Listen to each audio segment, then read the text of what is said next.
This is the CEO of Instagram, Adam Mosseri. And if you want to grow faster, he just did an interview sharing exactly what the Instagram algorithm is looking for. So in this video, I'm going to talk through what he said and how you can tweak your content to perform better, grow faster, and gain more followers. Now, the #1 metric to optimize for to grow on Instagram is sends per reach. You take that little paper airplane in the bottom corner of your Instagram Reels and divide it by total views. And I call this share rate. Now, what does this mean? Shares happen when someone watches your video and then either DMs it to a friend or reposts it on their Instagram stories. So share rate is how likely a viewer is to share your content with others. The algorithm weighs this higher than likes, comments, followers, watch time, and any other metric. It's black and white. In other words, if you have a video with a high share rate, it's probably gonna do pretty well. Now, later in the video, I'm gonna walk through exactly how to adjust your content to increase your share rate. But first, here's a little context on why Instagram cares so much about shares. We find over and over again that ends up being the healthiest thing to value in the ranking models. People ask a lot about the algorithms. Yeah. Feel like it's a black box. Important things to look at if you're trying to evaluate how your videos or anything is doing on Instagram is definitely the sends. Sends, I would look at sends per reach. So of the people who saw it, how many of them sent it to a friend? Because that tends to be the content that does the best because it tends to drive the most value for the overall community.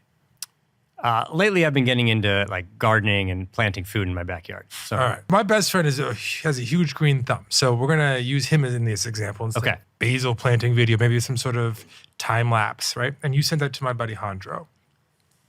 That is an interesting moment because you discovered something that someone made something creative, something beautiful, something interesting.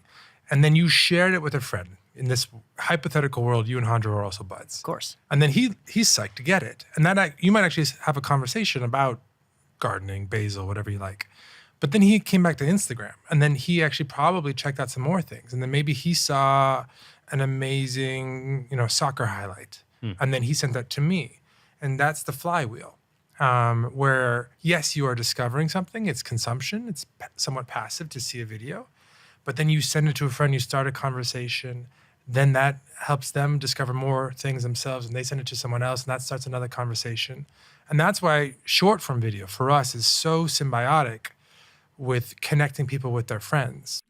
If you think about it, it makes sense. Instagram's goal is to optimize time spent on the platform. It's an ads business. Minutes viewed equals money earned. Likes, comments, follows, saves. These are all actions of people already inside the Instagram ecosystem. And that's good for community engagement and keeping them there, but there's something much more valuable to Instagram, bringing people from the outside back into the Instagram ecosystem. That's the holy grail because it adds more active user minutes to the pie. Now, shares are the best way to bring people from the outside to the inside because shares trigger notifications, people click them, they open the app, they watch your stuff, and then likely they watch others. And it's worth calling out, this same logic applies to all types of content on Instagram, but I'm really talking about video and Instagram Reels. You can grow with images and text and other means, but they're really pushing video right now, so that's what I'm focused on. So for you as a creator, if you want to grow on Instagram, the #1 focus for you is to increase your share rate of Instagram Reels. Okay, so we've established the goal. Now, how do we actually do it? I want you to think about your favorite creators. For me, it's Casey Neistat, Carl Shakur, MKBHD. When I'm consuming their videos, what exactly makes me want to share their stuff with my friends? There's really only two things. When they make me feel something I want others to feel, or they help me learn something I want others to know. Those are the two buckets. Now, feel is a broad category. It could be to make me laugh, to make me happy, to make me cry, to make me shocked, to make me sad. But the main reason people share is because they want their friends to feel what they felt when they watched. Because subconsciously, people are seeking shared experiences. When you see something funny and laugh, immediately you have that feeling that you want to show your friends so that you can watch them laugh. So when you make stuff, Instagram Reels or any content, your very first question should be, am I feeling what I want others to feel? Because if you don't, they won't. And if they don't, they won't share. So before you make any video, at the top of the page, you should write down the emotion that you want someone to feel. And when you're done writing the script and you read it back, if you don't feel that emotion, they're not going to either. Now, most of driving an emotion is combining words with sounds with visuals visuals with a message. And when all these align and it's a topic they care about, they will share in big numbers. This is why memes and GIFs spread so fast and rack so many views. They're intentionally designed to elicit a certain feeling. So that's the higher level guidance to make somebody feel something. Now, tactically, how do you do that? I bucket it into words, sounds, and visuals. Unless you're a rapper, it's very hard to drive emotion just with spoken word, because you would need the emotion in your delivery to be so strong that people can feel an emotion just by hearing you talk. I used to be a rapper, and I actually feel like I'm kind of good at this, but it's still not enough. Words alone are not going to do it, but you can use word choice and enunciation to help add to the overall emotional picture. For example, if you're trying to drive fear and uncertainty, you should use words like crazy, anxious, and confused, and you should speak them with higher tones, faster speeds, and more volume dynamics. See, you kind of feel that just a little bit? This creates the feeling of chaos just from the voice. Now, like I said, voice alone is probably not enough to hit a home run. That's where audio comes in, because sound is the best way to draw emotion. And if you don't believe me, why is listening to music one of the most emotional experiences on earth? There's something about the way our brains perceive sound that automatically creates powerful emotion. If you want to create tension and fear, use faster paced tracks, minor chords, sudden volume changes. If you want it to seem happy, use chiller tracks with predictable rhythms and major chords. Now, this would have been a great time for me to plug a royalty-free music platform as a sponsor, but we don't have one. No free ads. We'll keep going. And then, of course, there's visuals. Combining visuals with music is the best way to drive an emotion. If a picture's worth 1,000 words, a video's worth 1,000 pictures. If you're trying to elicit fear in the video, use faster B-roll switches, dark, moody imagery, reds and yellows. If you want to elicit calm, slow down the image switches. Use blues and greens, calmer imagery. Combining the perfect mix of words, audio, and visuals is the best way to hammer home an emotion in a video. And if that emotion matches what the viewer wants to feel, or the exact opposite of what they want to feel, they will share it, either looking for love or trying to find hate. And either way, that's a share. Now, the other thing that makes me share videos is when I learn something that I want others to know. For me, for example, most of my videos with the highest share rate come from me covering news stories that just broke in a category I care about. So the sheer story itself was share-worthy because it was new. Even if I didn't drive the right emotion in the video, if my coverage finds someone first and they care about it, they're gonna share it. Obviously, nailing news plus emotion is where you go Super Saiyan. So to recap, in order to make people share, you either need them to feel something that they want to feel or learn something they want others to know. Now, here's a bit on benchmarks, analytics, so you know what to look for and what good looks like. Any video on Instagram that has over a 5% share rate is gonna go nuclear. That means for every 20 views, one person shares it. Anything between 3 and 5% will probably do pretty well. We'll say hundreds of thousands, if not low single-digit millions views. Anything under 1% is probably not gonna spread virally. Even if you have high watch time, it might do okay, but it's just gonna run out of oxygen, not finding new people to consume it. Now, before we end the video, here are a couple little hacks, little tips you're probably not gonna hear anywhere else on how to help improve your share rate. First, it's important to note that share rate can improve over time right after you post a video. Because what I found is people are fickle. Nobody wants to be the first one to like a video because they risk their social credibility. But once you get past a certain line, people see that, they see that the video's trending, and they're willing to like it. They drop their bar for what they're willing to engage with. I found this line to be around 1,000 likes and 20,000 views. After you get past this, the share rate should start ticking up as people feel more comfortable sharing, not risking the credibility. But of course, like any super viral video, eventually the share rate's gonna slowly tail back down towards zero. Second, I think Instagram Reel thumbnail covers matter a lot. Now, most people will say Instagram thumbnail covers don't matter at all because most people are gonna follow you either from seeing a reel, they'll follow you on the side, or they'll hit your profile, but they'll make a decision based on your profile picture, your number of followers, your bio, and your pinned reels. But here's why I think it does matter. When someone shares a reel to a group DM, which is exactly the action we want them to take, the reel sits there and shows the thumbnail. Even though it's a warm send from a friend, and most people are still gonna click it, I think you want that to be the highest converting possible thumbnail you can. Because the more people that click it and watch, that signals to the algorithm that those shares successfully brought new people into the ecosystem. So I think more people should spend time optimizing their Instagram Reel thumbnail covers so that they convert better. The third little hack is, if you want to game this, create a group of 5 to 10 friends that as soon as you post the reel, they share it and DM it with each other. Now, when you story repost, you can only do that one time. So if a friend reposted it 10 times on their stories, it's only going to count as one. But if you have different groups in the DMs and they're sending it to each other, that's going to count multiple times. Now, this is a little black hat, but really your only goal at the beginning is to get to that social credibility line. So if you have 5 to 10 friends do this, I think it can help get that algorithmic wheel spinning. All right, that's all I've got for this video. Hopefully this was helpful. I think if you reframe the way you think about making content to optimize for share rate, you're going to grow a lot faster on Instagram. Also, if you like this video, you like the way I think, and you want to learn more about how to make better short form long-form content, I built a completely free community and course with videos just like this helping people level up. There's like 700 people in there right now. If you want to check that out, go to school.com/wavyworld or check the link in the description. And it's completely free. I'm just trying to help people grow. That's it for me. Remember to like and subscribe. Nobody subscribes. And also leave a comment on what you thought about this video and what your other questions around content are so I know what to make next. See you guys next time.